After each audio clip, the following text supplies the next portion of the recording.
The flowers that gladden our eyes with their warm pink colour don't look pink to the wasps, bees and hoverflies that are feeding on their nectar.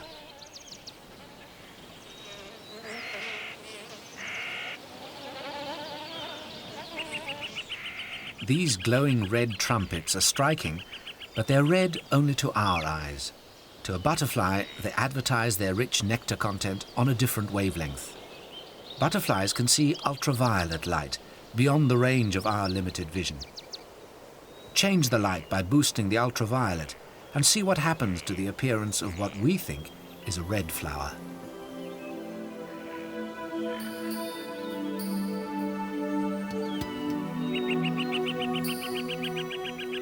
Most nectar-producing flowers bear ultraviolet signposts, guiding pollinating insects to the nectar with which the flower pays them for their services.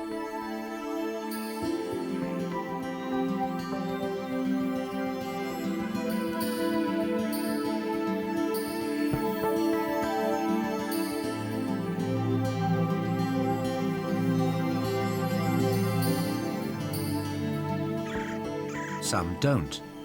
As the light changes, some flowers fail to reflect the ultraviolet and remain their old colour. All these flowers have three different identities, one in white light, one in boosted ultraviolet, and another in ultraviolet alone.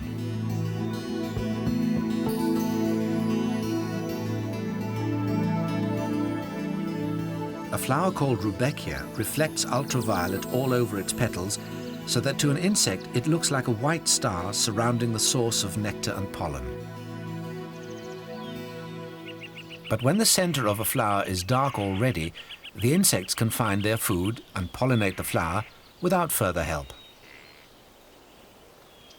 Other flowers, which are very similar to rudbeckia to our eyes, look quite different to an insect. Perhaps a silvery disc, like a target whose bullseye is a feast.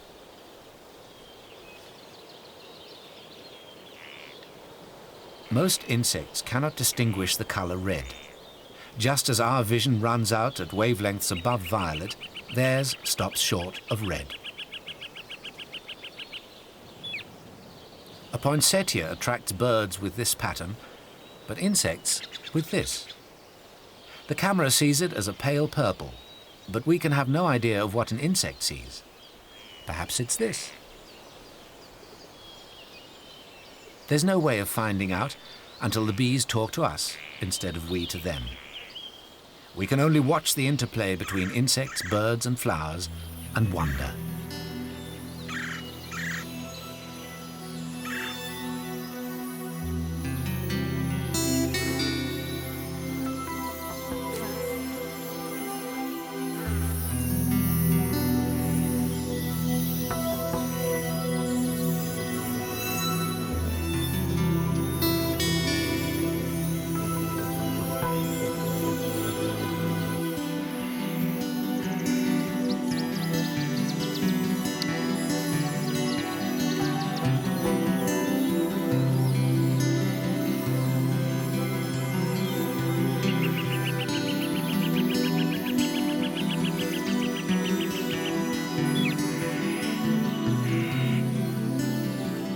Watching a sulfur butterfly on a Gaillardia flower reveals something new. The butterfly also reflects ultraviolet light.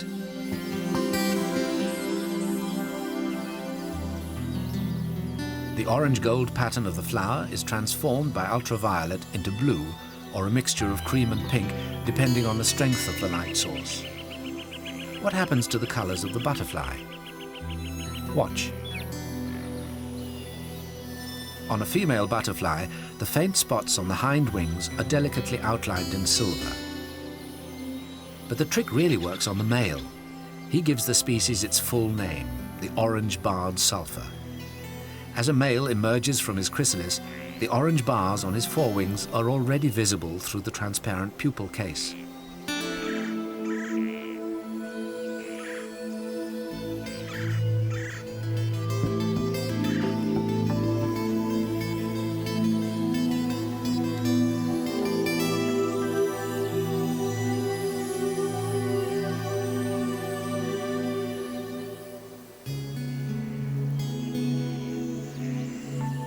But when the wings emerge into the ultraviolet light, the orange bars are revealed as shining silver, strongly reflective, like a mirror.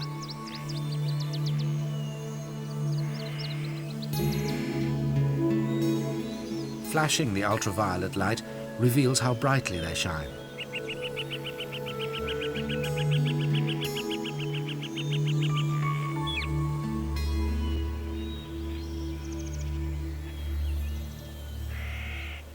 As the male expands his wings, the mirrors become larger and brighter. Plainly, they're going to be important to the butterfly at some stage of his life.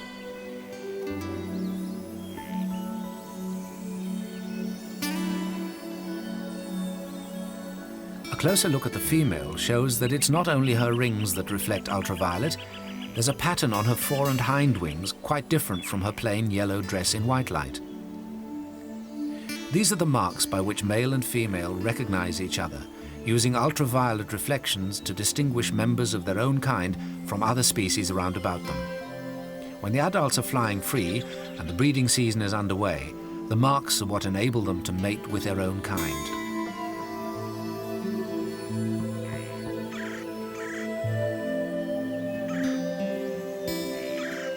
A dummy butterfly without the marks is interesting to the exploring males, but when it fails to respond to their own flashing wing mirrors, they soon lose interest.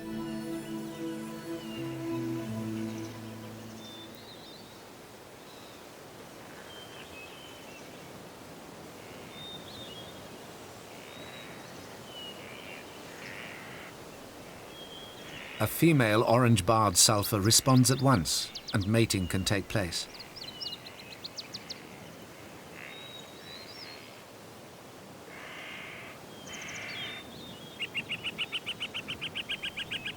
Other species use the same system of signaling, but with their own distinctive patterns.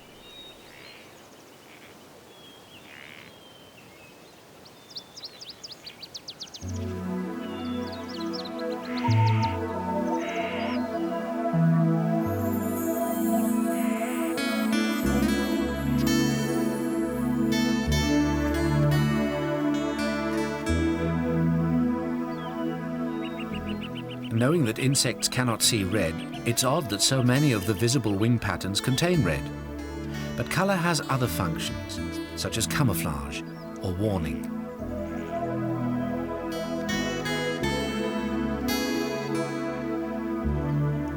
As the wings tilt in the sunlight, they reveal patterns that were not visible before.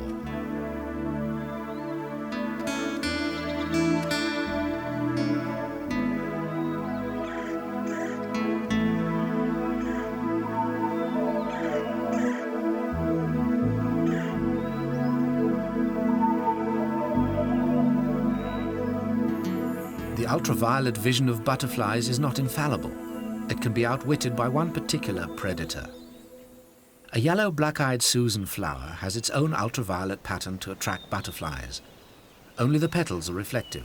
The stamens remain dull, of little interest to the butterfly. This flower does not have two sets of stamens. It has a crab spider sitting on it.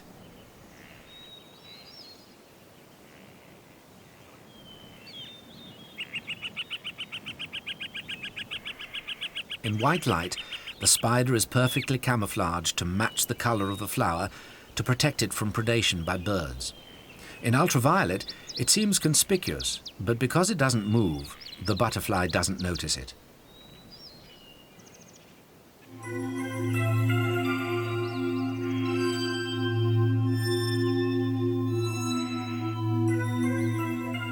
Crab spiders eat butterflies.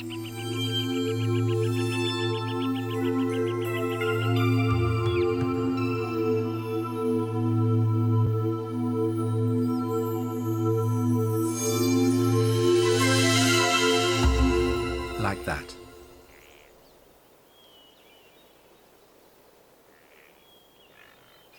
If flowers and insects have enjoyed a long liaison, spiders and insects have shared millions of years of predation. The wiles of the spiders are a match for the strategies and agility of the insects. Even the dragonfly, a master flyer, must fall occasionally into the trap.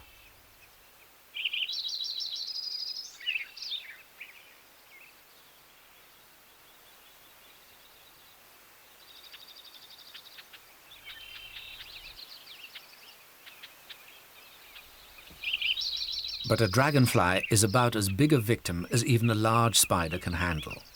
If anything bigger flew into the web, it would mean problems for the spider repairing the damage. Even something as small as a hummingbird is too large to eat.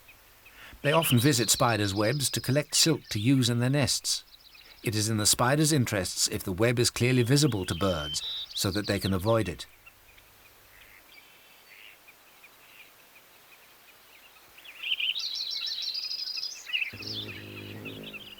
Ignoring ultraviolet signals, which it cannot see, the hummingbird seeks out flowers by their colour and by the quantity of nectar which it has learnt they contain. Other nectar-eating birds do the same.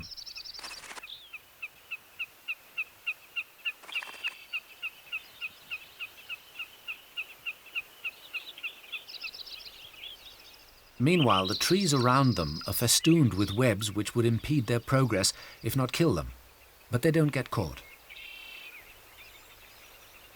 They can see the webs.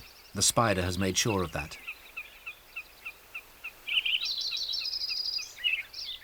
Below the centre of these large, strong webs, there is a structure called a stabilimentum.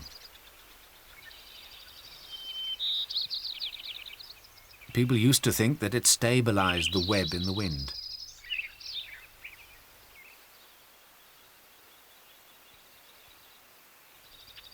But it's a flag to make the web conspicuous. The sticky strands which would catch small birds are shiny to make the web even easier for them to see. Insects, on the other hand, for all their remarkable vision, do not see on that scale. For them, the web, flag and all, is too big to notice. A dragonfly is the most agile of all flying insects, but it can't escape a web it can't see.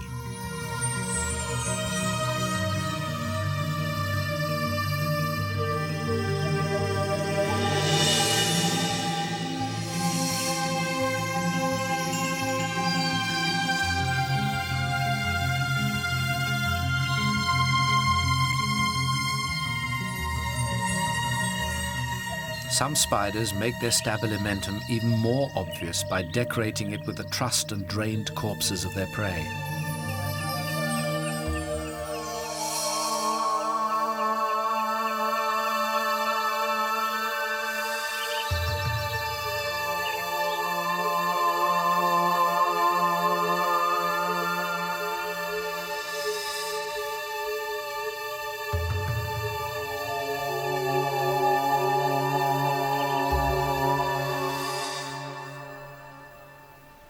But there is more to life than what we can see, more than meets the eye, in fact. Somewhere between the senses of feeling and seeing lies a borderline level of energy too subtle to feel and too dim to see, until now. It's heat, but in very delicate gradations. Using a new type of camera, we can now see it. This camera has revealed a great deal of information about a large number of animals. Take the brown wood ant, for example. At sunrise, a wood ant's nest is deserted on the surface. The ants are all underground, sleeping. But as the sun rises above the trees, they begin to emerge.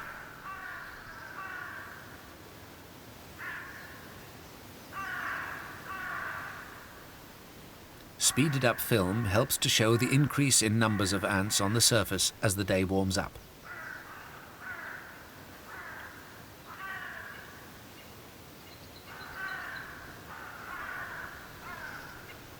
At normal speed, the ants seem less frenetic.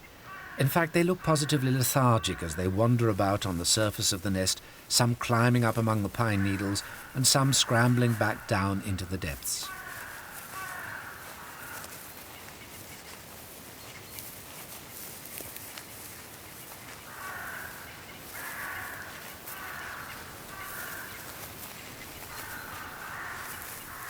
They don't appear to know whether they're coming or going. Some of them just seem to lie there. Far from being models of industry, these ants look as if they're on holiday.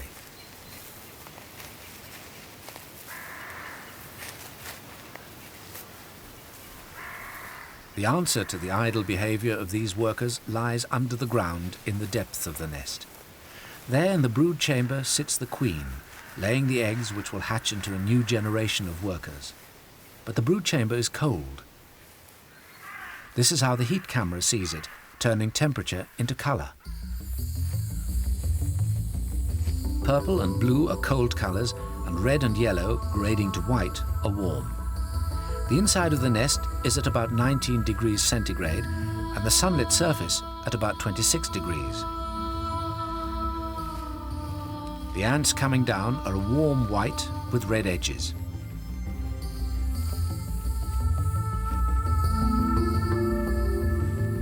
After a few minutes in the chilly interior, their images turn green as they cool down.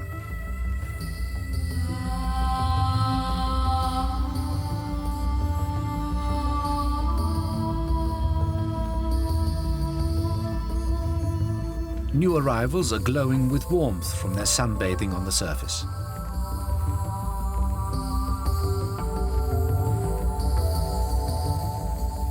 Blue with cold, the first sunbathers make their way back into the light and warmth of the forest floor.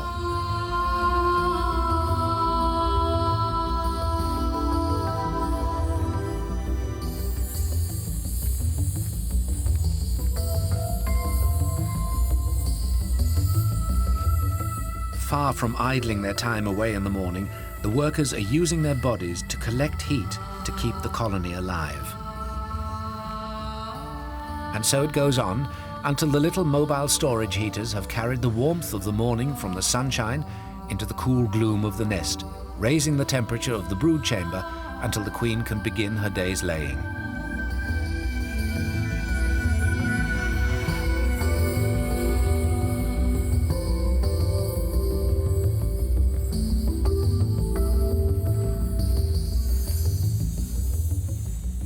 And there is the queen, a giant female, now at working temperature, with her courtiers around her bringing food and tending to the eggs she lays.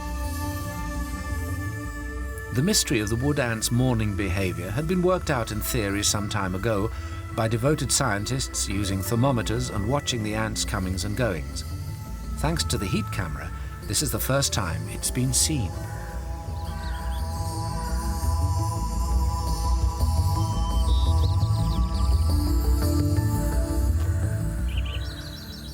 Another natural mystery involving heat concerns the humble bumblebee. The heat camera can show the answer to that too. The question is, how can bumblebees start their foraging and nesting so early in the year when it's too cold for most other insects to fly?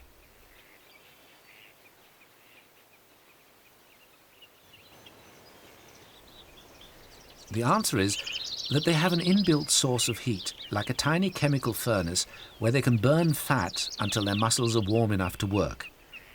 This too had been suspected for a long time, but with the heat camera it finally became visible. After crawling out of its hole, the bee stands still and switches on the central heating. The small white area in the thorax represents the hottest part of the bee's body, where its flight muscles are.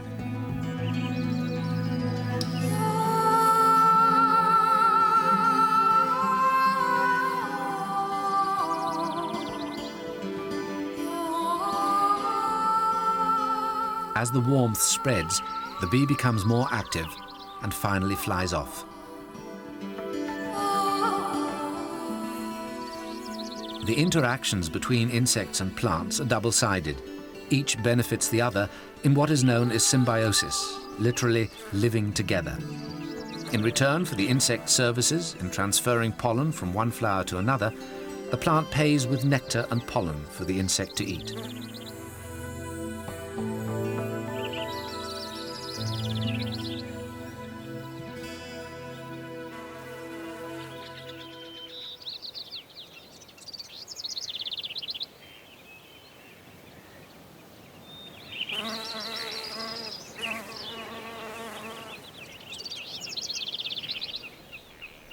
Once the bumblebee's body temperature has been boosted by its internal heater, the fuel from the flowers is sufficient to keep it going while daylight lasts.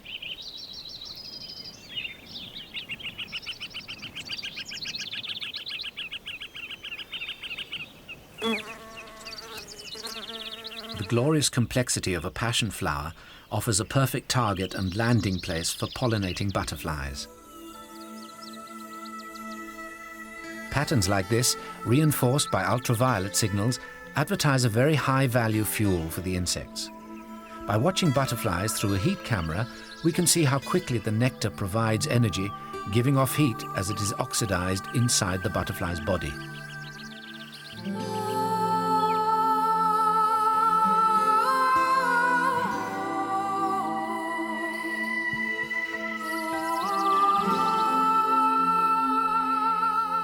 The warm red glow of the thorax and abdomen contrasts with the cool greens and blues of the wings.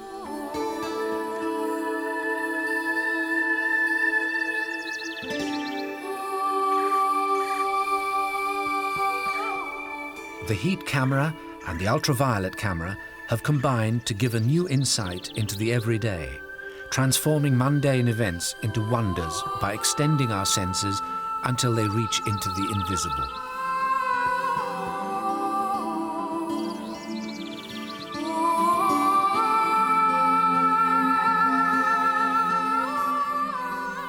Insects live in a very ancient world, led by evolution along paths that have been closed to us, until our own evolution led us to invent the means of exploring them.